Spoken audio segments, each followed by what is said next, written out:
आदरणीय सभापति जी, संविधान के आज 75 वर्ष हो रहे हैं, लेकिन हमारे यहाँ तो 25 वर्ष का भी महत्व होता है, 50 वर्ष का भी महत्व होता है, 60 साल का भी महत्व होता है। जरा हम इतिहास की तरफ नजर करें कि संविधान यात्रा के इन महत्वपूर्ण पड़ाव का क्या हुआ था। जब देश संविधान के 25 वर्ष पूरे कर रहा था, उसी समय हमारे देश में संविधान को नोच लिया गया, इमरजेंसी आपातकाल लाया गया।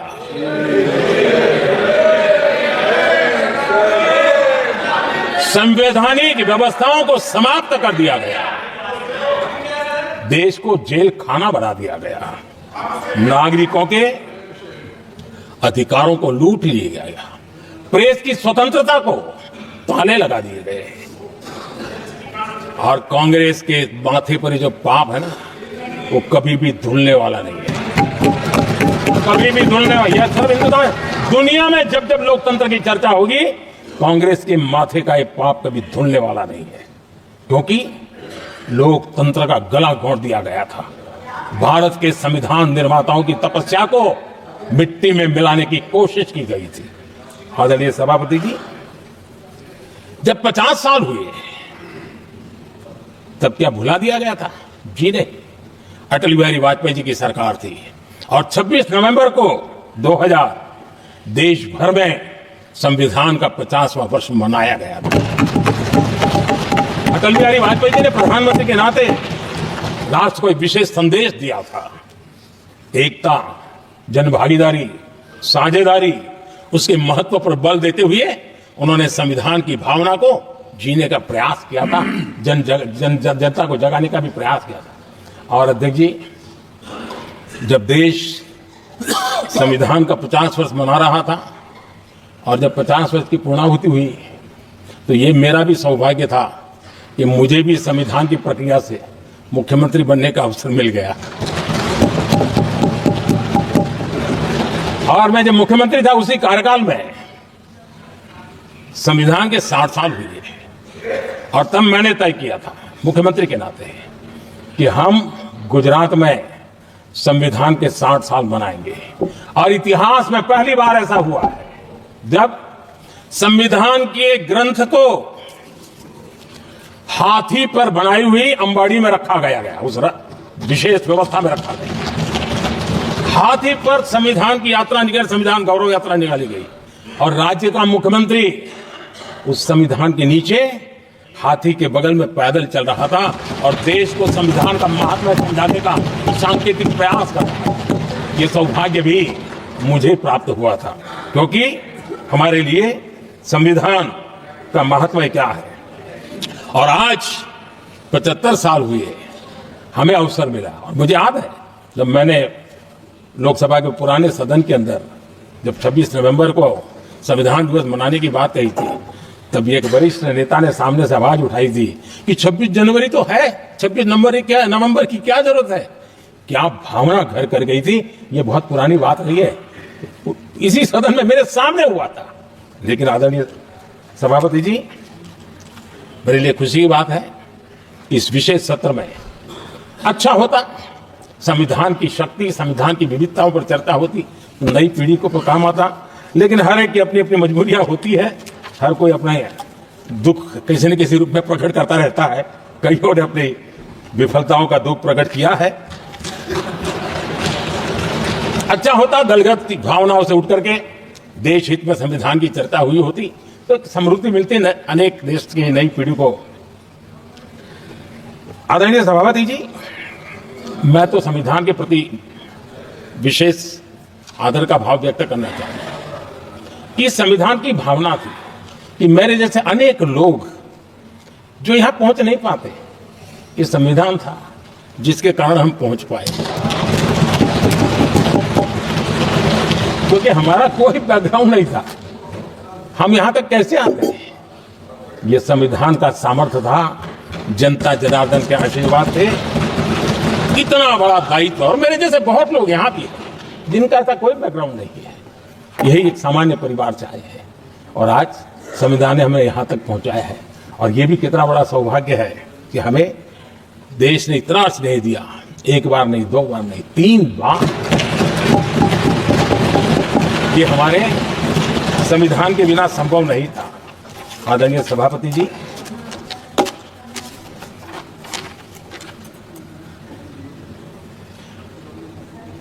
उतार चढ़ाव तो आए, कठिनाइयां भी आई, रुकावटें भी आई, लेकिन मैं फिर एक बार देश की जनता को नमन करता हूं कि देश की जनता पूरी ताकत के साथ संविधान के साथ खड़ी रही। आदरणीय सभापति जी, मैं आज यहां किसी की व्यक्तिगत आलोचना करना नहीं चाहता हूं, लेकिन तथ्यों को देश के सामने रखना जरूरी है और इसलिए मैं तथ्यों को रखना चाहता हूं।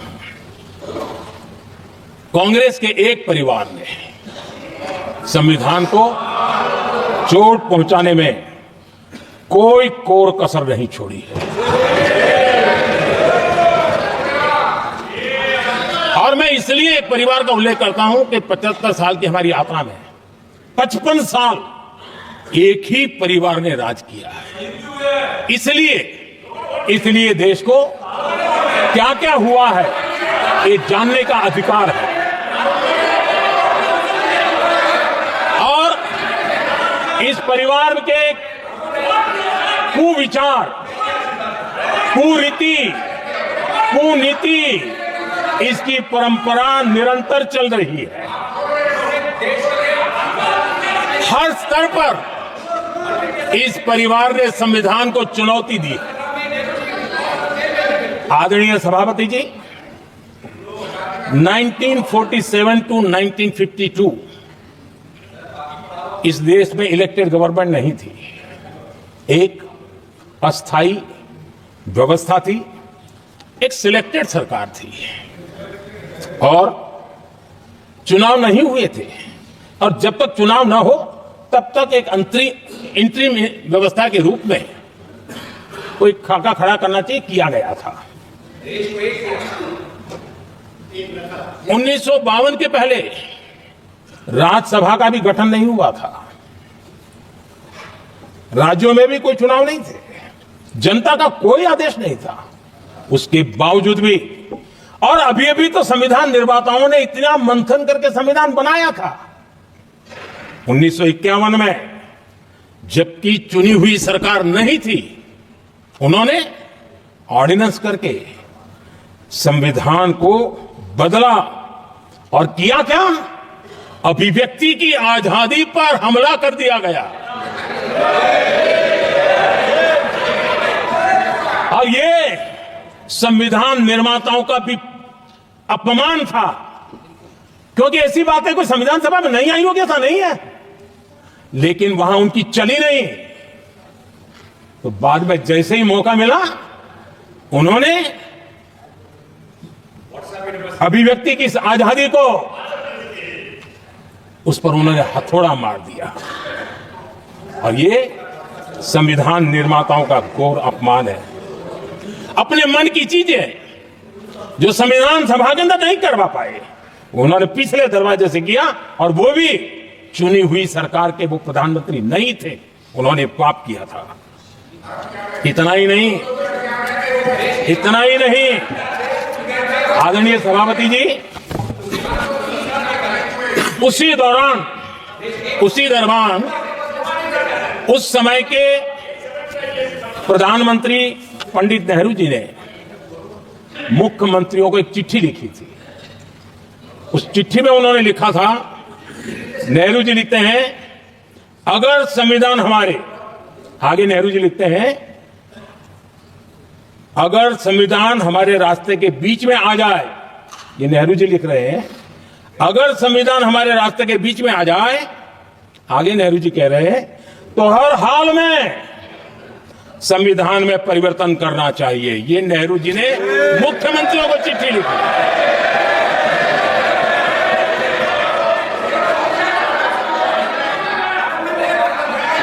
और आदरणीय सभापति जी, ये भी देखिए, 1951 में ये पाप किया गया, लेकिन देश चुप नहीं था। उस समय राष्ट्रपति डॉक्टर राजेंद्र प्रसाद जी ने चेताया ये गलत हो रहा है। उस समय स्पीकर पद पर बैठे हुए हमारे स्पीकर महोदय ने भी पंडित जी को कहा गलत कर रहे हो। इतना ही नहीं, आचार्य कृपलानी जी, जयप्रकाश नारायण जैसे महान कांग्रेसी लोगों ने भी पंडित नेहरू ने कहा कि ये रोको, लेकिन पंडित जी का अपना संविधान चलता था और इसलिए उन्होंने इतने वरिष्ठ महानुभावों की सलाह मानी नहीं और उसे भी उन्होंने दरकिनार कर दिया। और आदरणीय सभापति जी,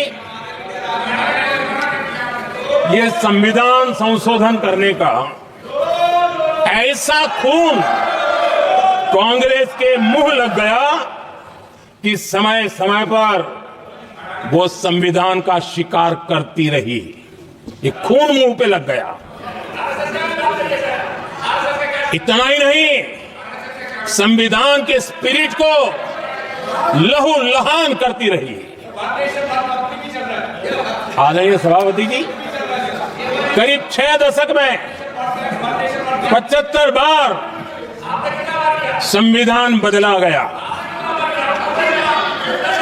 आदरणीय सभापति जी, जो बीज देश के पहले प्रधानमंत्री जी ने बोया था,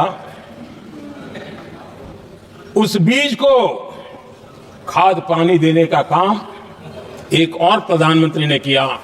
उनका नाम था श्रीमती इंदिरा गांधी। जो पाप पहले प्रधानमंत्री करके गए और जो खून लग गया था 1971 में, सुप्रीम कोर्ट का एक फैसला आया था। उस सुप्रीम कोर्ट के फैसले को संविधान बदल करके पलट दिया गया और 71 में यह संविधान संशोधन किया गया था। और क्या था, उन्होंने हमारे देश की अदालत के पंख काट दिए थे और यहां पर तो किया था कि संसद संविधान के किसी भी आर्टिकल में जो मर्जी पड़े वो कर सकती है और अदालत उसकी तरफ देख भी नहीं सकती है। अदालत के सारे अधिकारों को छीन लिया गया था। ये पाप 1971 में उस समय की प्रधानमंत्री श्रीमती इंदिरा गांधी ने किया था।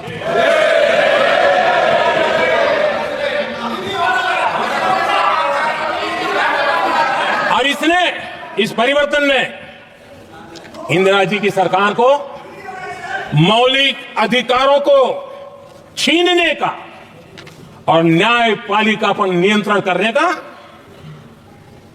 अधिकार दिया, सक्षम बना दिया था। आदरणीय सभापति जी, खून मुंह पे लग गया था, कोई रोकने वाला था नहीं। और इसलिए जब इंदिरा जी के चुनाव को गैर रीति के कारण, असंवैधानिक तरीके से चुनाव लड़ने के कारण अदालत ने उनके चुनाव को खारिज कर दिया और उनको एमपी पद छोड़ने की नौबत आई, तो उन्होंने गुस्से में आकर के देश पर इमरजेंसी थोप दी, आपातकाल लगा दिया अपनी कुर्सी बचाने के लिए। और उसके बाद इतना ही नहीं, उन्होंने इमरजेंसी तो लगाई, संविधान का दुरुपयोग तो किया ही किया, भारत के लोकतंत्र का गला तो घोट ही दिया।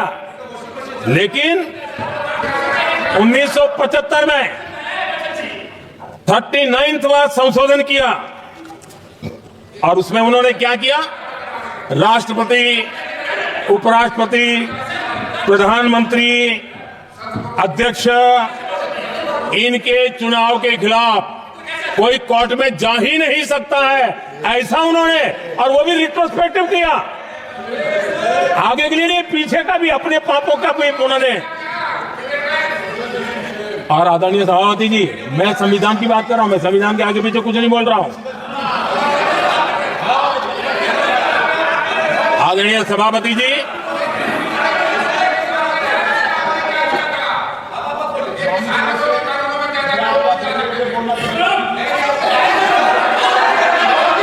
आदरणीय सभापति जी,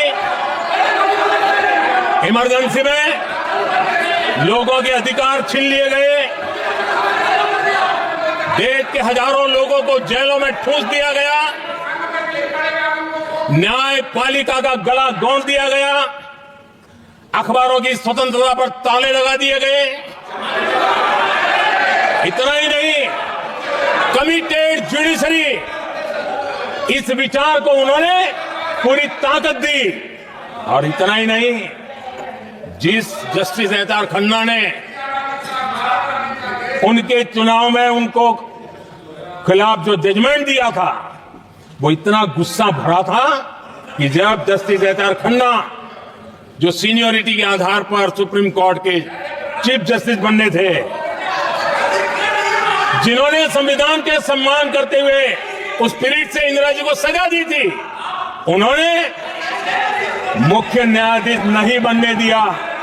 ये संविधान और लोकतांत्रिक प्रक्रिया रही।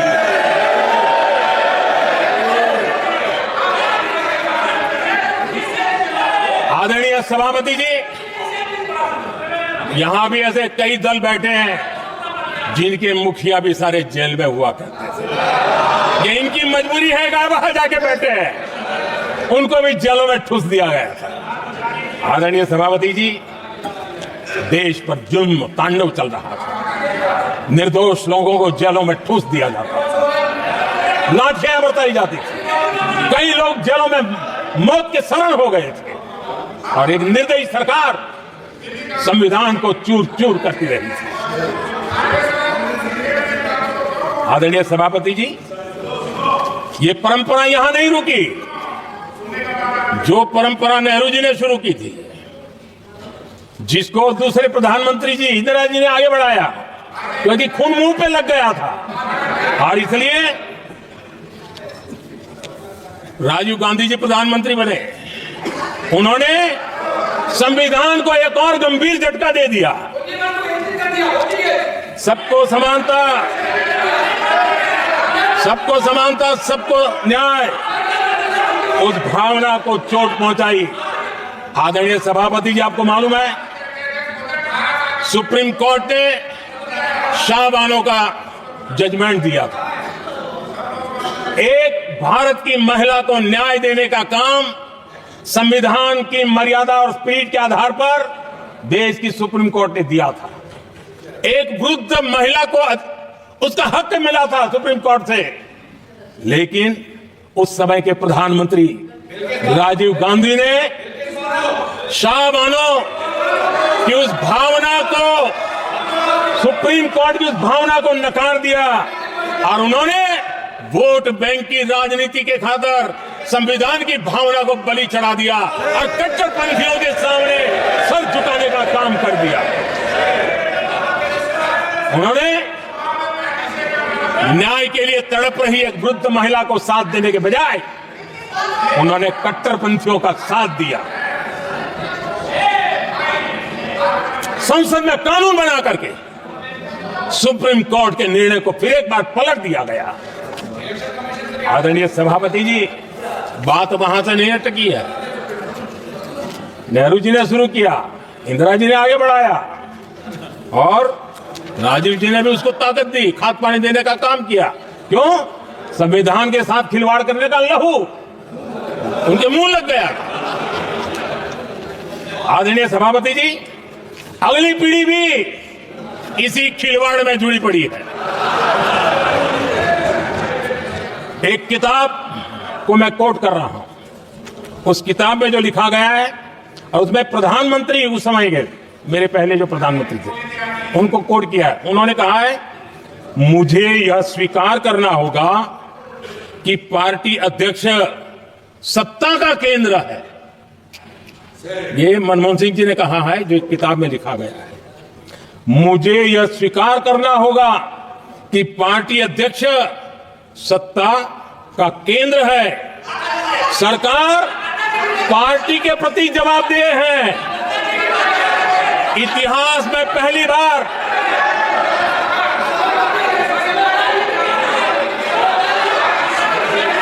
आदरणीय सभापति जी, नहीं, आप सदन इतिहास तरीके में से पहली बार ये तरीका बिल्कुल ठीक नहीं है। सदन के नेता बोल रहे हैं, आपको मर्यादा रखनी चाहिए। ऐसे सदन नहीं चलेगा इस तरीके से, गलत तरीका आपका ये। माननीय प्रधानमंत्री जी, आदरणीय सभापति जी, इतिहास में पहली बार संविधान को ऐसी गहरी चोट पहुंचा दी गई।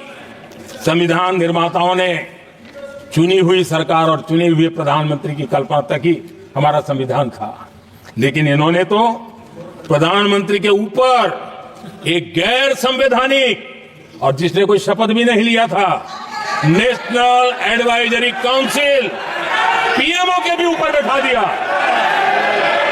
पीएमओ के ऊपर अघोषित दर्जा दे दिया गया।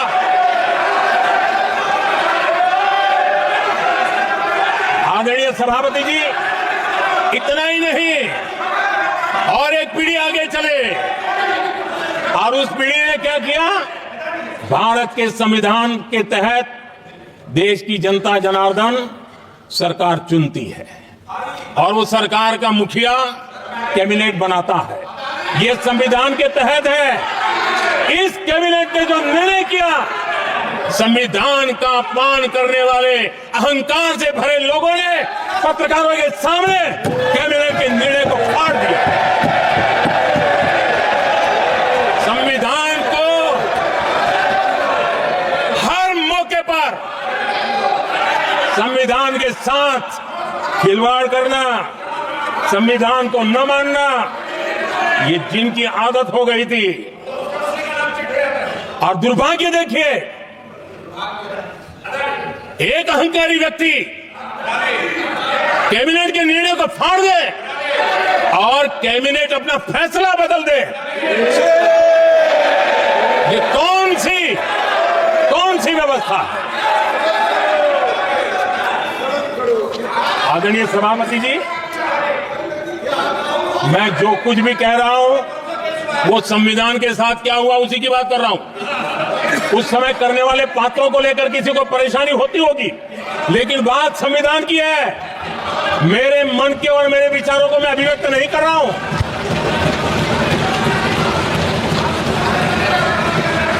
आदरणीय सभापति जी, कांग्रेस ने निरंतर संविधान की अवमानना की, संविधान के महत्व को कम किया। कांग्रेस इसके अनेक उदाहरणों से भरा पड़ा हुआ है। संविधान के साथ धोखेबाजी कैसे करते थे, संवैधानिक संस्थाओं को कैसे नहीं मानते थे, इस देश में बहुत कम लोगों को मालूम होगा। 370 की तो पता है सबको, 35A का पता बहुत कम है। संसद में आए बिना, जबकि संसद में आना पड़ता, संसद को ही अस्वीकार कर दिया गया। भारत के संविधान का अगर कोई पहला पुत्र है तो ये संसद है, उसको भी उन्होंने गला घोटने का काम किया। 35A जो संसद में लाए बिना उन्होंने देश पर थोप दिया, और अगर 35A न होता तो जम्मू कश्मीर में जो हालत पैदा हुई वो हालत पैदा न हुई होती। राष्ट्रपति के आदेश पर यह काम किया गया और देश की संसद को अंधेरे में रखा गया। आदरणीय सभापति, यह संसद का अधिकार था, कोई अपनी मनमानी से नहीं कर सकता था, लेकिन और उनके पास बहुमत था, कर सकते थे, लेकिन वो नहीं किया क्योंकि पेट में पाप था, देश की जनता से छुपाना चाहते थे। आदरणीय सभापति जी, इतना ही नहीं, बाबा साहब आंबेडकर जिनके प्रति आज सम्मान का भाव सब कोई अनुभव कर रहा है, और हम लोगों के लिए तो बहुत विशेष है, क्योंकि हम लोगों के लिए तो जीवन में बहुत बड़ी जो कुछ भी रास्ते मिले ना वहीं से मिले हैं। आदरणीय सभापति जी, बाबा साहब आंबेडकर, इनके प्रति भी इनके मन में कितनी कटुता भरी थी, कितना द्वेष भरा था, मैं आज उसके डिटेल में जाना नहीं चाहता हूं। लेकिन जब अटल जी की सरकार थी तब बाबा साहब आंबेडकर, उनका जो महापरिनिर्वाण भूमि है वहां पर अलीपुर रोड पर अटल जी की सरकार में बाबा साहब आम्बेडकर जी के स्मृति में एक स्मारक बनाना तय हुआ। अटल जी के समय यह नहीं हुआ। दुर्भाग्य देखिए, 10 वर्ष यूपीए की सरकार रही, उसने इस काम को नहीं किया, न होने दिया। बाबा साहब आम्बेडकर का जब हमारी सरकार आई, बाबा साहब आम्बेडकर के प्रति हमारा श्रद्धा होने के कारण हमने अलीपुर रोड पर बाबा साहब मेमोरियल बनाया और उसका काम किया। आदरणीय सभापति जी, दिल्ली में जब बाबा साहब आम्बेडकर के 1992 में, उस समय चंद्रशेखर जी कुछ समय थे, तब एक निर्णय किया गया था,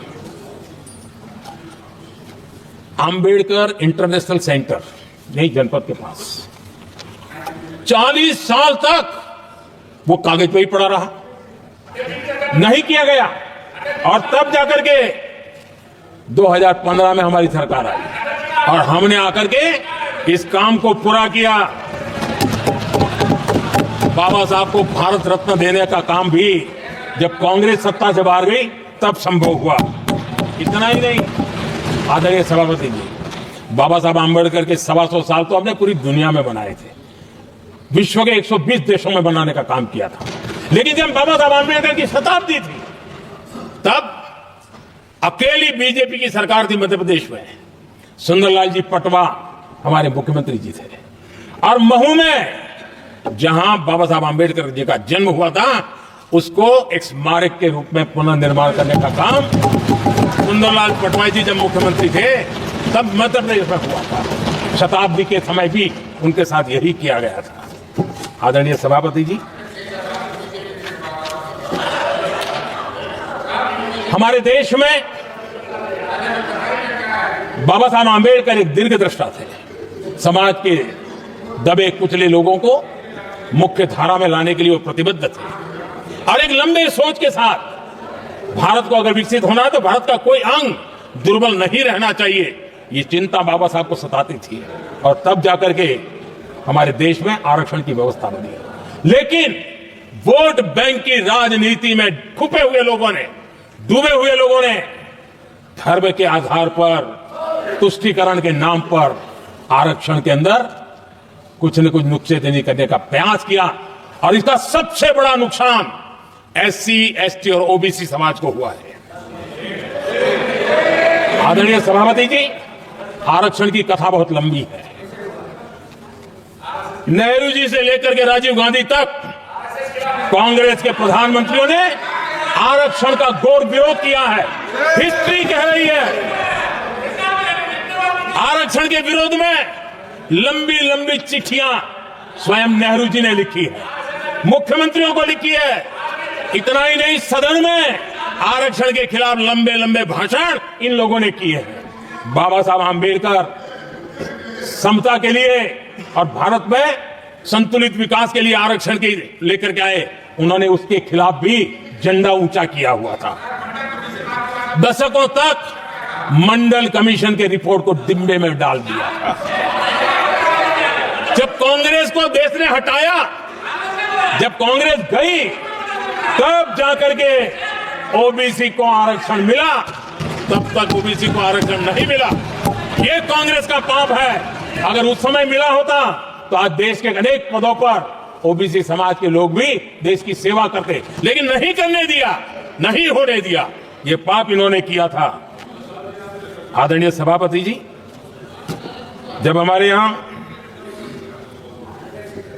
संविधान का निर्माण चल रहा था, तब संविधान निर्माताओं ने धर्म के आधार पर आरक्षण होना चाहिए कि नहीं होना चाहिए, इस विषय पर घंटों तक, दिनों तक गहन चर्चा की है, विचार विमर्श किया है, और सबका मत बना है कि भारत जैसे देश की एकता और अखंडता के लिए धर्म के, संप्रदाय के आधार पर आरक्षण नहीं हो सकता है।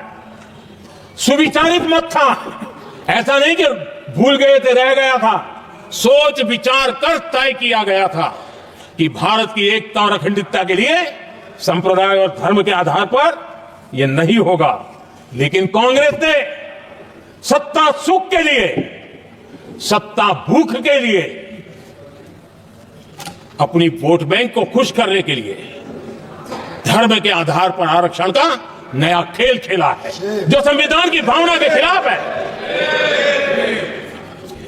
इतना ही नहीं, दे भी दिया कुछ जगह पे, और सुप्रीम कोर्ट से झटके लग रहे हैं।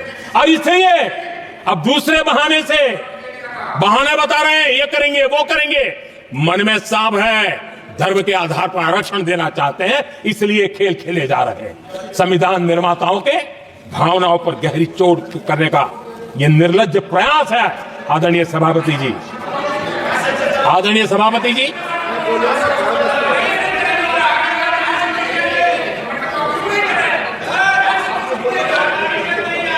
आदरणीय सभापति जी, एक गलत और विषय, ये तरीका ठीक नहीं। आपके नेता ने बोला, आपने बोला दोबारा बात मत करो। जिसकी भी मैं चर्चा करना चाहता हूं, और वो ज्वलंत विषय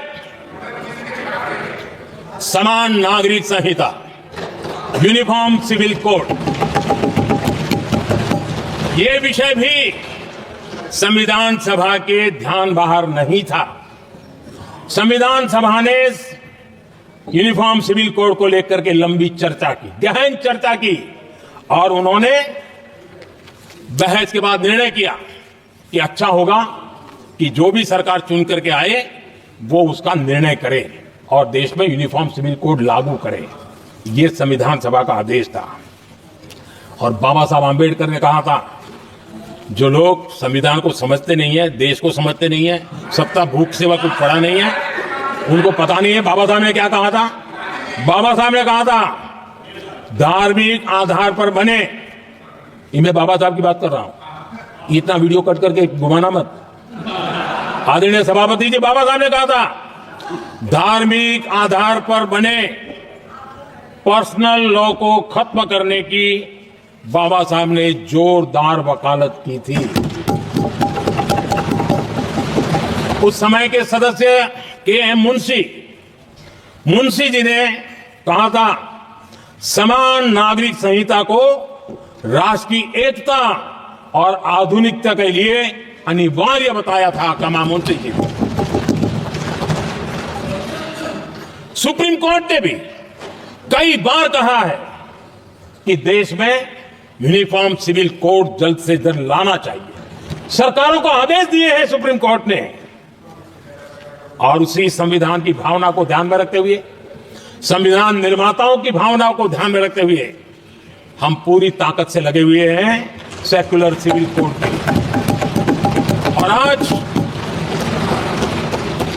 कांग्रेस के लोग संविधान निर्माताओं की भावना का भी, सुप्रीम कोर्ट की भावना का भी अनादर कर रहे हैं, क्योंकि उनकी राजनीति को सूट नहीं करता है। उनके लिए संविधान वो पवित्र ग्रंथ नहीं है, उनके लिए एक हथियार है राजनीति का, खेल खेलने का हथियार बना दिया। लोगों को डराने के लिए संविधान को हथियार बनाया जाता है। आदरणीय सभापति जी, और ये कांग्रेस पार्टी, उनको तो संविधान शब्द भी उनके मुंह में शोभा नहीं देता है। इसलिए जो अपनी पार्टी के संविधान को नहीं मानते हैं, जिन्होंने अपनी पार्टी के संविधान को कभी स्वीकार नहीं किया है, क्योंकि संविधान को स्वीकार करने के लिए एक लोकतांत्रिक स्पिरिट लगता है, जो जिनकी रगों में नहीं है। सत्तावाद और परिवारवाद भरा पड़ा है। अब आप देखिए जो कैसी शुरुआती कितनी गड़बड़ हुई है। मैं कांग्रेस की बात कर रहा हूं। 12 कांग्रेस की प्रदेश की कमेटियों ने, 12 प्रदेश कमेटियों ने सरदार पटेल के नाम पर सहमति दी थी। नेहरू जी के साथ एक भी कमेटी नहीं थी, नॉट अ सिंगल। संविधान के तहत सरदार साहब ही देश के प्रधानमंत्री बनते हैं, लेकिन लोकतंत्र में श्रद्धा नहीं, खुद के संविधान पर विश्वास नहीं, खुद के ही संविधान को स्वीकारना नहीं, और सरदार साहब देश के प्रधानमंत्री नहीं बन सके और ये बैठ गए। जो लोग अपनी पार्टी के संविधान को, जो लोग अपनी पार्टी के संविधान को नहीं मानते, वो कैसे देश के संविधान को स्वीकार कर सकते हैं।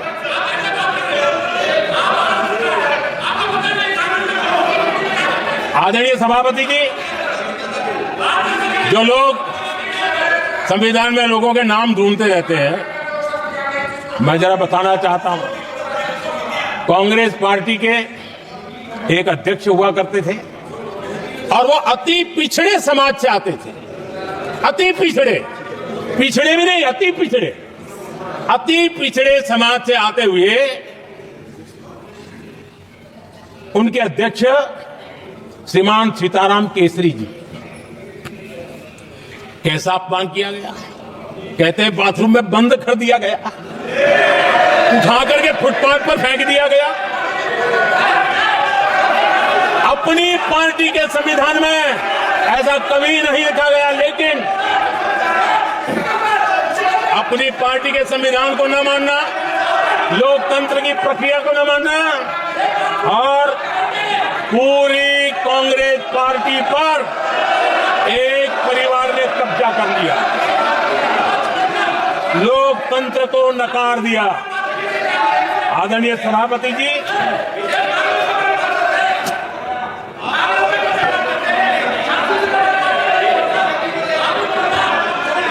तो आपके सदस्यों ने क्या क्या बोला था ठीक नहीं है। आप जब सदन के नेता बोल रहे हैं तो सदन की मर्यादा को रखो, आदरणीय अच्छी सभापति परंपरा जी, को बनाओ। संविधान के साथ खिलवाड़ करना, संविधान के स्पिरिट को तहस नहस करना, ये कांग्रेस की रगों में रहा है। हमारे लिए संविधान, उसकी पवित्रता, उसकी शुचिता हमारे लिए सर्वोपरि है और ये शब्दों में नहीं है। जब जब हमें कसौटी पर कसा गया है, हम तब करके निकले हुए लोग हैं। मैं उदाहरण देना चाहता हूं। 1996 में सबसे बड़े दल के रूप में भारतीय जनता पार्टी जीत करके आई, सबसे बड़ा दल था और राष्ट्रपति जी ने संविधान की भावना तहत सबसे बड़े दल को प्रधानमंत्री के शपथ के लिए बुलाया और 13 दिन सरकार चली। अगर हमें संविधान के स्पिरिट के प्रति हमारा भावना न होती तो हम भी ये बांटो, वो बांटो, ये दे दो, वो दे दो, इसको डिप्टी पीएम बना दो, इसको ढिकना बना दो, हम भी सत्ता सुख भोग सकते थे।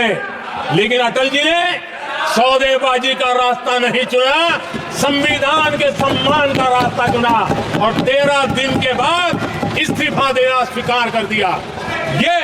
ये ऊंचाई है हमारी लोकतंत्र की।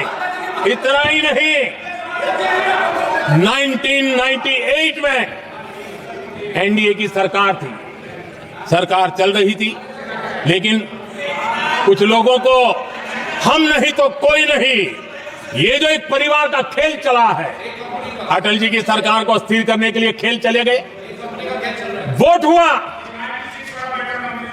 खरीद फरोख्त तब भी हो सकती थी, बाजार में माल तब भी बिकता था, लेकिन संविधान की भावना के प्रति समर्पित अटल बिहारी वाजपेयी जी की सरकार ने एक वोट से हारना पसंद किया, इस्तीफा दिया, लेकिन असंवैधानिक कोई कृत्य नहीं किया। ये हमारा इतिहास है, ये हमारे संस्कार है, ये हमारी परंपरा है। और दूसरी तरफ अदालत ने भी जिस पर थप्पा मार दिया, कैश फॉर वोट का कांड, एक लघुमती सरकार को बचाने के लिए संसद में नोटों के ढेर साक्ष्य के रूप में रखे गए, असंवैधानिक तरीका। सरकार बचाने के लिए भारत के लोकतंत्र की भावना को बाजार बना दिया गया, वोट खरीदे गए। आदरणीय सभापति जी, 90 के दशक में कई सांसदों को रिश्वत देने का पाप, यह संविधान की भावना थी। क्या 140 करोड़ वासियों के मन में जो लोकतंत्र पनपा है, उस लोकतंत्र के साथ यह खिलवाड़? कांग्रेस के लिए सत्ता सुख, सत्ता की भूख, यही एकमात्र कांग्रेस का इतिहास है, कांग्रेस का वर्तमान है। आदरणीय सभापति जी, 2014 के बाद एनडीए को सेवा का मौका मिला। संविधान और लोकतंत्र को मजबूती मिली। ये पुरानी जो बीमारियों थी, उस बीमारी से मुक्ति का हमने एक अभियान चलाया। बीते 10 साल यहां से पूछा गया, हमने भी संविधान संशोधन किए। जी हां, हमने भी संविधान संशोधन किए हैं, देश की एकता के लिए, देश की अखंडता के लिए, देश के उज्जवल भविष्य के लिए और संविधान की भावना के प्रति पूर्ण समर्पण के साथ किए हैं। हमने संविधान संशोधन किया, क्यों किया? इस देश का ओबीसी समाज तीन दशक से ओबीसी कमीशन को संवैधानिक दर्जा देने के लिए मांग कर रहा है। ओबीसी के सम्मान के लिए, उसको संवैधानिक दर्जा देने के लिए हमने संविधान संशोधन किया है। हमें गर्व है ये करने का। समाज के दबे कुचले लोगों को उनके साथ खड़े होना, ये हम अपना कर्तव्य मानते हैं, इसलिए संविधान संशोधन किया। आदरणीय सभापति जी, इस देश में एक बहुत बड़ा वर्ग था, वो किसी भी जाति में क्यों न जन्मा हो, लेकिन गरीबी के कारण अवसरों को वो पा नहीं सकता था, आगे बढ़ नहीं सकता था, और इसलिए उसने असंतोष की ज्वाला भड़क रही थी और सबकी मांग रहती थी, कोई निर्णय नहीं करता था। हमने संविधान संशोधन किया, सामान्य जन के, गरीब परिवार के 10% आरक्षण का किया, और यह पहला आरक्षण का संशोधन था। देश में कोई विरोध का स्वर नहीं उठा, हर किसी ने प्यार से उसको स्वीकार किया। संसद ने भी सहमति के साथ पारित किया, क्योंकि समाज की एकता की उसमें ताकत पड़ी थी, संविधान की भावनाओं का भाव पड़ा था, सबने सहयोग किया था, तब जाकर के हुआ था। आदरणीय सभापति जी, जी हां, हमने भी संविधान में संशोधन किए हैं, लेकिन हमने संविधान में संशोधन किया महिलाओं को शक्ति देने के लिए। संसद और विधानसभा में, और संसद का पुराना भवन गवाह है, जब देश महिलाओं को आरक्षण देने के लिए आगे बढ़ रहा था और कानून बिल पेश हो रहा था, तब उन्हीं का एक साथी दल बेल में आता है, कागज छीन लेता है, फाड़ देता है और सदन स्थगित हो जाता है, और 40 साल तक विषय लटका रहता है। और वो आज उनके मार्गदर्शक है, जिन्होंने देश की महिलाओं के साथ अन्याय किया, वो उनके मार्गदर्शक है।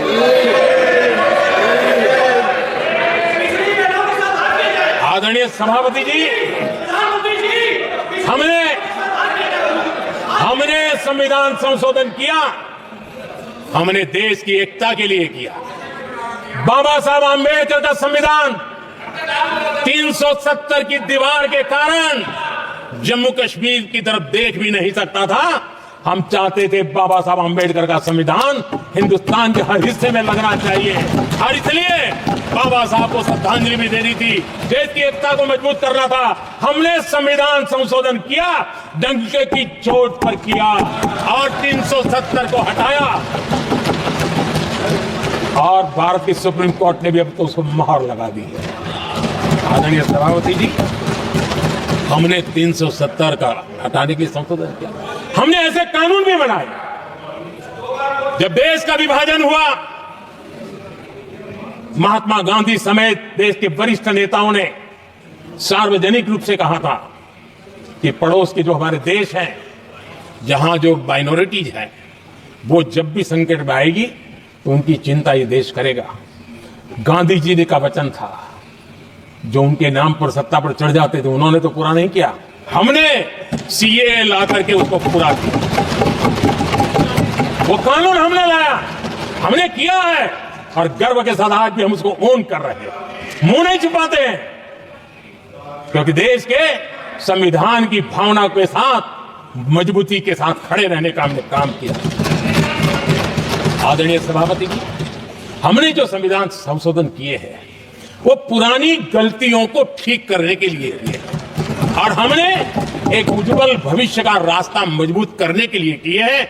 और समय बताएगा, समय की कसौटी पर हम खरे उतरेंगे, क्योंकि वो सत्ता स्वार्थ के लिए किया गया पाप नहीं है, हमने देश हित में किया हुआ पुण्य है।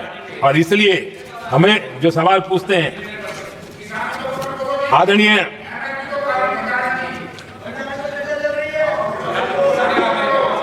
आदरणीय सभापति जी, यहां संविधान पर अनेक भाषण हुए, अनेक विषय उठाए गए। हर एक की अपनी मजबूरियां होगी, राजनीतिक कुछ न कुछ करने के लिए कुछ करते होंगे, लेकिन आदरणीय सभापति जी, हमारा संविधान सबसे ज्यादा जिस बात को लेकर के संवेदनशील रहा है वो है भारत के लोग, वी द पीपल, भारत के नागरिक। संविधान उनके लिए है, उनके हितों के लिए है, उनके कल्याण के लिए है, उनकी गरिमा के लिए है। और इसलिए संविधान भारत के कल्याणकारी राज्य के लिए हमें दिशा निर्देश देता है। और कल्याणकारी राज्य का मतलब है जहां नागरिकों को भी गरिमा प्राप्त हो, उनको गरिमामय जीवन की गारंटी मिलनी चाहिए। हमारे कांग्रेस के साथियों को एक शब्द बहुत प्रिय है, मैं आज उस शब्द का उपयोग करना चाहता हूं। और उनका सबसे प्रिय शब्द जिसके बिना वो जी नहीं सकते, वो शब्द है जुमला। कांग्रेस के हमारे साथी, उनको दिन रात जुमला, लेकिन इस देश को पता है हिंदुस्तान में अगर सबसे बड़ा जुमला कोई था और वो 4 पीढ़ी ने चलाया, वो जुमला था गरीबी हटाओ। ये ऐसा जुमला था, ये गरीबी हटाओ ऐसा जुमला था, उनकी राजनीति की रोटी तो सिकती थी लेकिन गरीब का हाल ठीक नहीं होता था। आदरणीय सभापति जी, जरा कोई मुझे कहे आजादी के इतने सालों के बाद क्या एक डिग्निटी के साथ जीने वाले परिवार को क्या उसे टॉयलेट पे उपलब्ध नहीं होना चाहिए? क्या आपको ये काम करने की फुर्सत नहीं मिली? आज देश में टॉयलेट बनाने के अभियान को, जो गरीबों के लिए एक सपना था, उसकी डिग्निटी के लिए हमने इस काम को हाथ में लिया और हमने जी जान से उसे जुटे रहे। उसका मजाक उड़ाया गया, मुझे मालूम है, लेकिन उसके बाद भी सामान्य नागरिक के जीवन का गरिमा, ये हमारे दिल और दिमाग में होने के कारण हम डिगे नहीं, हम अड़े रहे, हम आगे बढ़ते चले गए और तब जाकर के ये सपना साकार हुआ। माताएं बहनें खुले में सोच जा रही थी, या तो सूर्योदय के पहले या सूर्योदय के बाद, और आपको कभी पीड़ा नहीं हुई। और उसका कारण यह था कि आपने गरीबों को और गरीबी को टीवी में देखा है, अखबार की सुर्खियों में देखा है, आपको गरीब की जिंदगी का पता नहीं, वरना आप इसके साथ ऐसा जुल्म नहीं करते। आदरणीय सभापति जी, इस देश की 80% जनता पीने के शुद्ध पानी के लिए तरसती रही। क्या मेरा संविधान में रोकता था? क्या संविधान तो ये चाहता था कि सामान्य मानवीय की सुविधाओं को ध्यान दिया जाए। आदरणीय सभापति जी, ये काम भी हमने बड़े समर्पण भाव से आगे बढ़ाया है। आदरणीय सभापति जी, इस देश की करोड़ों माताएं चूल्हे में खाना पकाना और धुएं से आंखें लाल, कहते हैं कि सैकड़ों सिगरेट का धुआं खाना पकाते हैं तब धुआं शरीर में जाता है। उन माताओं बहनों की आंखें लाल होती थी, इतना नहीं, उनका शरीर स्वास्थ्य खत्म हो जाता था। उनको धुएं से मुक्ति का काम। और 2013 तक क्या चर्चा चलती थी? 9 सिलेंडर देंगे कि 6 सिलेंडर देंगे। इस देश ने देखते ही देखते हर घर तक गैस का सिलेंडर पहुंचा दिया, क्योंकि हमारे लिए हर नागरिक 70 साल के बाद जो बेसिक सुविधाएं हैं उसकी तरफ आदरणीय सभापति जी, अगर हमारा गरीब परिवार दिन रात मेहनत करके गरीबी से बाहर निकलने के लिए कोशिश करता है, बच्चों को पढ़ाना चाहता है, लेकिन घर में एक बीमारी आ जाए तो उसका सारा प्लान बेकार हो जाता है, पूरा परिवार की सारी मेहनत पानी में चली जाती है। क्या इन गरीब परिवारों के इलाज के लिए कुछ आप सोच नहीं सकते थे?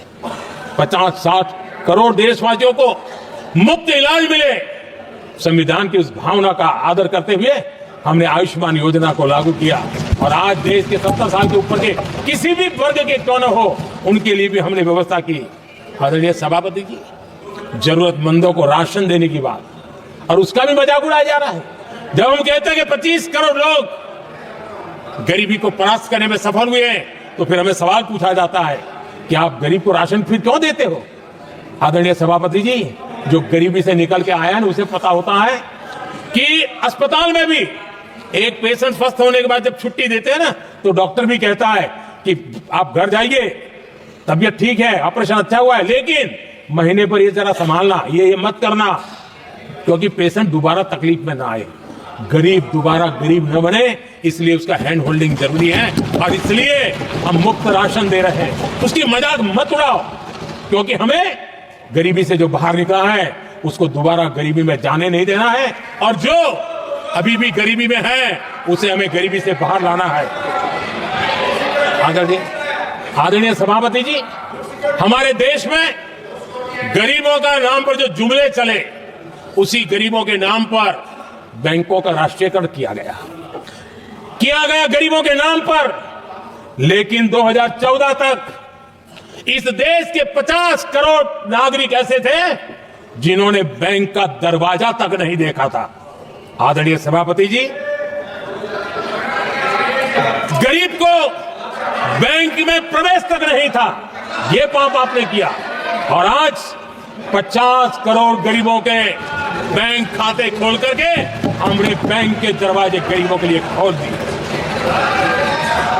इतना ही नहीं, ये एक प्रधानमंत्री कहते थे कि दिल्ली से 1 रुपया निकलता है तो 15 पैसा पहुंचता है, लेकिन उपाय उनको आता नहीं था।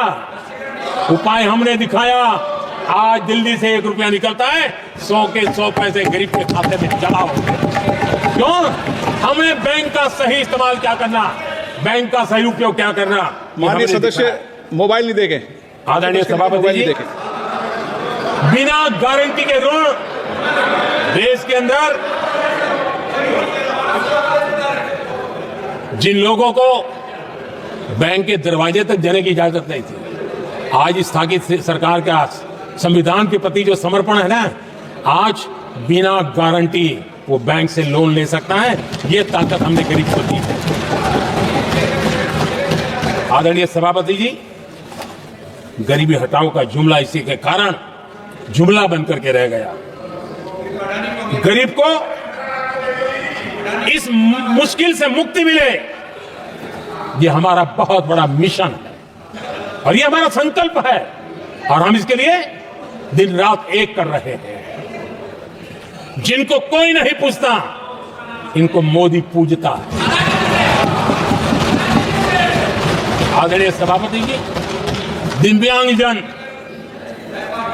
हर दिन संघर्ष करता है। हमारा दिव्यांगजन अब जाकर के हमारे दिव्यांग को फ्रेंडली इंफ्रास्ट्रक्चर मिले, उसकी व्हीलचेयर आगे तक जाए, ट्रेन के डिब्बे तक जाए। ये व्यवस्था दिव्यांगजन के लिए करने का हमारे दिल में तब आया क्योंकि समाज के दबले कुचले वंचित लोगों की चिंता करना हमारे मन में था, तब हुआ। आदरणीय सभापति जी, आप मुझे बताइए, एक तो भाषा के नाम पर झगड़ा करना तो सिखा दिया आपने, लेकिन मेरे दिव्यांगजनों के साथ कितना अन्याय किया। जो हमारे यहां साइनेज लैंग्वेज जो है, साइन लैंग्वेज की जो व्यवस्था है, खास करके मूक बधिर के लिए, अब दुर्भाग्य ऐसा देश का कि असम में जो भाषा सिखाई जाए, उत्तर प्रदेश में दूसरी सिखाई जाए, उत्तर प्रदेश में सिखाई जाए, महाराष्ट्र में तीसरी सिखाई जाए। हमारे दिव्यांगजनों के लिए एक साइन लैंग्वेज का होना बहुत जरूरी था।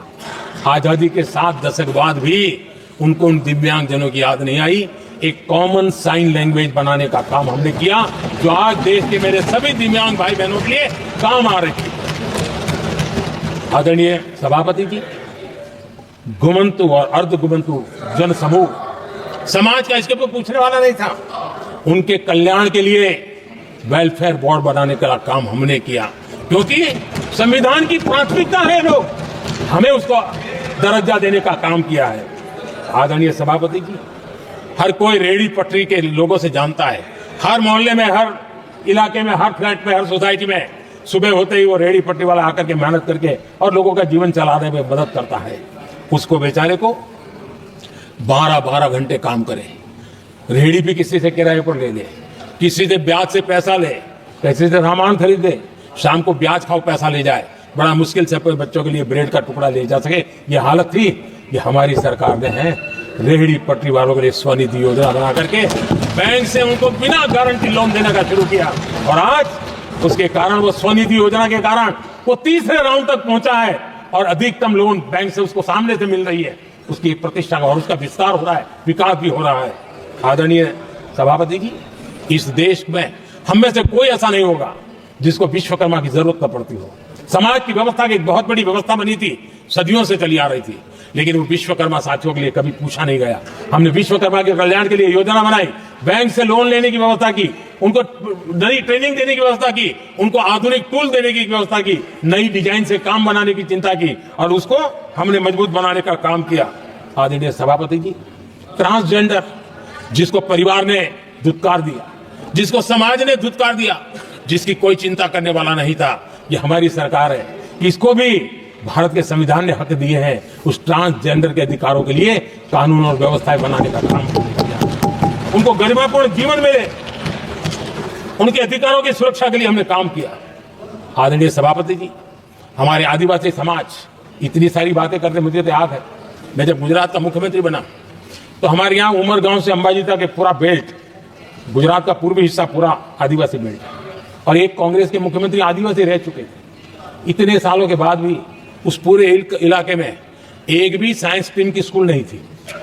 मेरे आने से पहले एक भी साइंस स्ट्रीम की स्कूल नहीं थी।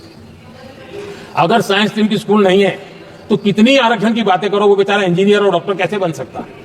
ये मैंने उस इलाके में काम किया और वहां साइंस स्ट्रीम की स्कूलें, अब तो वहां यूनिवर्सिटीज बन गई है। लेकिन यानी राजनीति की चर्चा करना, संविधान के अनुरूप काम न करना, ये जिनकी सत्ता भूख है ना, उसका हमने आदिवासी समाज में भी जो अति पिछड़े लोग हैं, और मैं राष्ट्रपति जी का आभार व्यक्त करता हूं, उन्होंने मेरा काफी मार्गदर्शन किया, राष्ट्रपति महोदय ने मेरा मार्गदर्शन किया, और उसमें से पीएम जनमन योजना बनी। हमारे देश में बिखरे बिखरे आदिवासी समाज के छोटे छोटे समूह जो आज भी उनको कोई सुविधा प्राप्त नहीं हुई थी। हमने ढूंढ करके, संख्या बहुत कम है, वोट की राजनीति में उनकी तरफ देखने वाला कोई नहीं था, लेकिन मोदी है जो आखिर को भी पूंजीता है, और इसलिए हमने उनके लिए पीएम जनमन योजना के द्वारा उनके विकास की। आदरणीय सभापति जी, जैसे समाजों में उनके विकास संतुलित होना चाहिए, पिछड़े से पिछड़ा व्यक्ति को भी संविधान अवसर देता है, जिम्मेवारी भी सरकार को देता है, उसी प्रकार से कोई व्यू भाग भी, कोई हमारा ज्योग्राफिकल इलाका भी, वो पीछे नहीं रहना चाहिए। और हमारे देश में किया क्या, 60 साल के दरमियान 100 डिस्ट्रिक्ट आइडेंटिफाई करके कह दिया कि ये तो बैकवर्ड डिस्ट्रिक्ट है, और बैकवर्ड डिस्ट्रिक्ट का ऐसा लेवल लग गया कि किसी की ट्रांसफर होती थी तो कहता था पनिशमेंट पोस्टिंग, तो कोई जिम्मेवार अफसर जाता ही नहीं था, और उनकी तरह हमने पूरी स्थिति को बदल दिया। हमने एस्पिरेशनल डिस्ट्रिक्ट का एक कल्पना रखी और 40 पैरामीटर पर ऑनलाइन रेगुलर मॉनिटरिंग करते रहे, और आज एस्पिरेशनल डिस्ट्रिक्ट उस राज्य के अच्छे जिलों की बराबरी करने लग गए और कुछ तो नेशनल एवरेज की बराबरी करने लगे। भूभाग भी पीछे न रहे, कोई जिला अब इसको आगे ले जाए करके हमने 500 ब्लॉक को एस्पिरेशनल ब्लॉक बना करके उनके डेवलप पर स्पेशल फोकस करने की दिशा में हम काम कर रहे हैं। आदरणीय सभापति जी, मैं हैरान हूं जो लोग बड़ी बड़ी कथाएं सुनाते हैं, क्या इस देश में आदिवासी समाज 1947 के बाद आया क्या राम और कृष्ण से तब आदिवासी समाज था नहीं था? जो आदिवासी समाज को आदि पुरुष वीर पुरुष हम कहते हैं, लेकिन आजादी के कई दशकों के बाद भी इतना बड़ा आदिवासी समूह, उनके लिए अलग मंत्रालय नहीं बनाया गया। पहली बार अटल बिहारी वाजपेयी की सरकार आई और उन्होंने अलग आदिवासी मंत्रालय बनाया अलग आदिवासी विकास और विस्तार के लिए बजट दिया। आदरणीय सभापति जी, हमारे माछीमार समाज, मछुआरा समाज क्या अभी भी आया है क्या उनकी नजर नहीं गई आपकी? इन मछुआरा समाज के कल्याण के लिए पहली बार हमारी सरकार ने आकर के अलग मंत्रालय बनाया फिशरीज का। उनके कल्याण के लिए अलग से हमने बजट दिया, समाज के इस तबके की चिंता की। आदरणीय सभापति जी, मेरे देश का छोटा किसान, उसके जीवन में सहकारिता एक मुख्य अंग है। छोटे किसान की जिंदगी को सामर्थ्य देने के लिए सहकारी क्षेत्र को जिम्मेवार बनाना, सहकारी क्षेत्र को सामर्थ्यवान बनाना, सहकारी क्षेत्र को बल देना, इसकी महात्मा हम समझते हैं, क्योंकि छोटा किसान, उसकी चिंता हमारे दिल में थी और इसलिए हमने अलग सहकारिता मंत्रालय बनाया। हमारी सोचने का तरीका क्या है? हमारे देश में नौजवान है, पूरा विश्व आज वर्कफोर्स के लिए तरस रहा है। देश में डेमोग्राफिक डिवीजन लेना है तो हमारे इस वर्कफोर्स को स्किल बनाना चाहिए।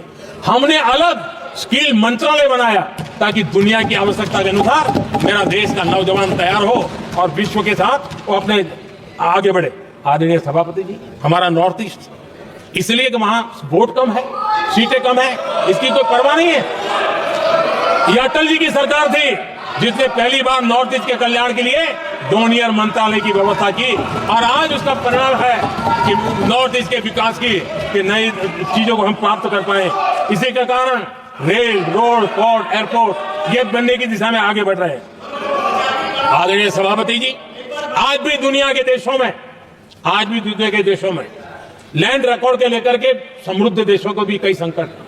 हमने गांव के हर सामान्य व्यक्ति को अपना लैंड रिकॉर्ड, उसके घर की मालिकीन का हक के कागज नहीं है, उसके काम, उसको बैंक से लोन चाहिए हो, कहीं बाहर जाए तो कोई कब्जा कर लिया, एक स्वामित्व योजना बनाई और देश के गांव के ऐसे समाज के दबे कुचले लोगों को वो कागज हम दे रहे हैं जिसके कारण उसका मालिकी हक बन रहा है। वो स्वामित्व योजना एक बहुत बड़ा दिशा में है।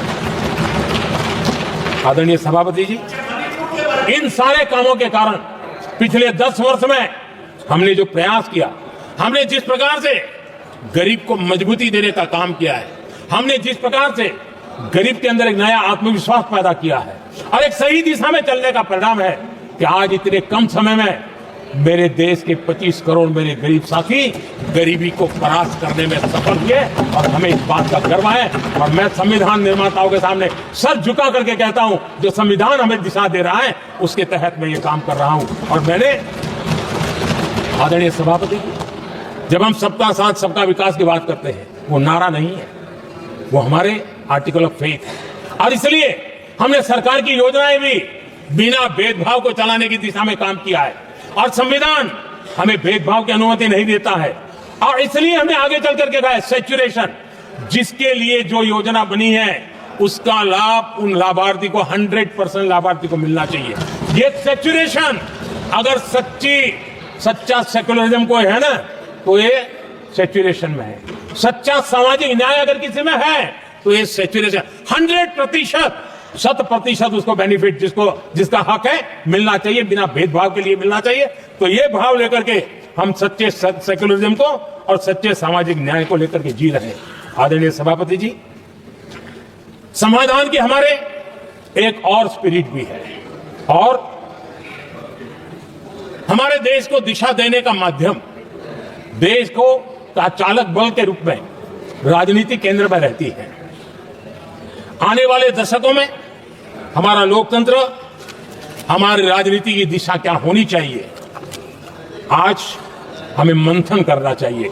आदरणीय सभापति जी, कुछ दलों की राजनीतिक स्वार्थ और सत्ता का भाव, मैं जरा उनसे पूछना चाहता हूं, क्या वे कभी अपने आप को, और मैं सभी दलों के लिए कह रहा हूं, उधर और इधर ये मेरा विषय नहीं है, ये मेरे मन के विचार है जो मैं इस सदन के सामने रखना चाहता हूं, कि इस देश में योग्य नेतृत्व का अवसर मिलना चाहिए नहीं। जिनके परिवार में कोई राजनीति में नहीं है, क्या उनके लिए दरवाजे बंद हो जाएंगे? क्या देश को, लोकतंत्र के स्पिरिट को परिवारवाद ने गहरा नुकसान किया है कि नहीं किया है? क्या परिवारवाद से भारत के लोकतंत्र की मुक्ति का अभियान चलाना ये संविधान के तहत हमारी जिम्मेवारी है कि नहीं है? और इसलिए समानता के सिद्धांत की बात कहे, अवसर की बात कहे, हिंदुस्तान के हर किसी को, और जो परिवारवादी राजनीति है उनकी धुरी ही परिवार होता है, सब कुछ परिवार के लिए। देश के नौजवानों को आकर्षित करने के लिए, लोकतंत्र को मजबूत बनाने के लिए और देश के युवाओं को आगे आने के लिए हम सभी राजनीतिक दलों ने प्रयास करना चाहिए। सभी राजनीतिक दलों ने, जिनकी पार्श्वभूमि में राजनीतिक परिवार नहीं है, ऐसे फ्रेश ब्लड को लाने के लिए प्रयास करना, ये मैं मानता हूं कि देश की लोकतंत्र की, और इसीलिए मैंने लाल किले से कहा है कि मेरा एक विषय लेके मैं लगातार बोल रहा हूं, बोलता रहूंगा। 1 लाख ऐसे नौजवानों को देश की राजनीति में लाना है जिनका कोई परिवार का बैकग्राउंड राजनीतिक परिवार का नहीं है, और इसलिए देश को एक फ्रेश एयर की जरूरत है, देश को नई ऊर्जा की जरूरत है, देश को नए संकल्प और सपने लेकर के आने वाले युवकों की जरूरत है। और भारत के संविधान के जब 75 वर्ष मना रहे हैं तो हम दिशा में आगे बढ़े। आदरणीय सभापति जी, मुझे याद है मैंने एक बार लाल किले से संविधान में हमारे कर्तव्य को लेकर के उल्लेख किया था, और मैं हैरान हूं कि जिनको संविधान का समझ नहीं आता है वो कर्तव्य की भी मजाक उड़ाने लग गए। मैंने ऐसा कोई इंसान देखा नहीं दुनिया में कि जिसको इसमें भी इतराज हो सकता है आने। लेकिन देश का दुर्भाग्य है, हमारे संविधान ने नागरिकों के अधिकार तय किए हैं, लेकिन संविधान को हमसे कर्तव्य की भी अपेक्षा है। और हमारी सभ्यता का सार है धर्म, ड्यूटी, कर्तव्य, ये हमारी सभ्यता का सार है। और महात्मा गांधी जी ने कहा था, महात्मा जी का कोट है, उन्होंने कहा था, मैंने ये अपनी अशिक्षित लेकिन विद्वान मां से सीखा है कि हम अपने कर्तव्यों को जितना अच्छे से निभाते हैं उसी से अधिकार निकल करके आता है। ये महात्मा जी ने कहा था। मैं महात्मा जी की बात को आगे बढ़ाता हूं और मैं कहना चाहूंगा, अगर हम अपने मौलिक कर्तव्यों का पालन करें तो कोई भी हमें विकसित भारत बनाने से नहीं रोक सकता।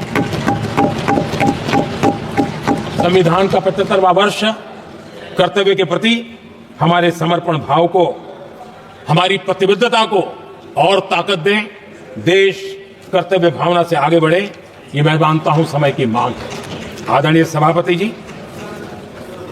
भारत के भविष्य के लिए संविधान के स्पिरिट से प्रेरित होकर के मैं आज इस सदन के पवित्र मंच से 11 संकल्प सदन के सामने रखना चाहता हूं। पहला संकल्प है, चाहे नागरिक हो या सरकार हो, सभी अपने कर्तव्यों का पालन करें। दूसरा संकल्प है, हर क्षेत्र, हर समाज को विकास का लाभ मिले, सबका साथ, सबका विकास हो। तीसरा संकल्प है, भ्रष्टाचार के प्रति जीरो टॉलरेंस हो। भ्रष्टाचारी की सामाजिक स्वीकार्यता न हो। भ्रष्टाचारी की सामाजिक स्वीकार्यता न हो। चौथा संकल्प है, देश के कानून, देश के नियम, देश की परंपराओं के पालन में देश के नागरिकों को गर्व होना चाहिए, गर्व का भाव हो। पांचवा संकल्प, गुलामी की मानसिकता से मुक्ति हो, देश की विरासत पर गर्व हो। छठा संकल्प, देश की राजनीति को परिवारवाद से मुक्ति मिले। सातवां संकल्प, संविधान का सम्मान हो। राजनीतिक स्वार्थ के लिए संविधान को हथियार न बनाया जाए। आठवां संकल्प, संविधान की भावना के प्रति समर्पण रखते हुए जिनको आरक्षण मिल रहा है वो न छीना जाए और धर्म के आधार पर आरक्षण की हर कोशिश पर रोक लगे। नौवां संकल्प, विमेन लेड डेवलपमेंट में भारत दुनिया के लिए मिसाल बने। 10वां संकल्प, राज्य के विकास से राष्ट्र का विकास, ये हमारा विकास का मंत्र हो। 11वां संकल्प, एक भारत श्रेष्ठ भारत का ध्येय सर्वोपरि हो।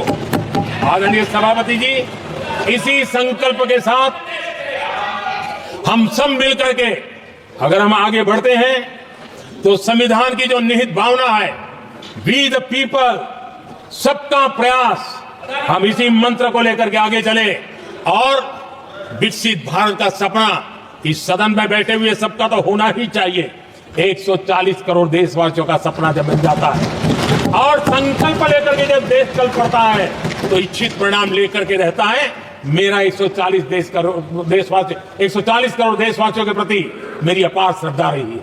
उनके सामर्थ्य पर मेरी श्रद्धा है, देश की युवा शक्ति पर मेरी श्रद्धा है, देश की नारी शक्ति पर मेरी श्रद्धा है। और इसलिए मैं कहता हूं कि देश 2047 देश जब आजादी के 100 साल मनाएगा तो विकसित भारत के रूप में मनाएगा। इस संकल्प के साथ आगे बढ़े। मैं फिर एक बार इस महान पवित्र कार्य को आगे बढ़ाने के लिए सबको शुभकामनाएं देता हूं। और मैं आदरणीय सभापति जी, आपने समय बढ़ाया, इसके लिए मैं आपका बहुत बहुत आभार व्यक्त करता हूं। बहुत बहुत धन्यवाद।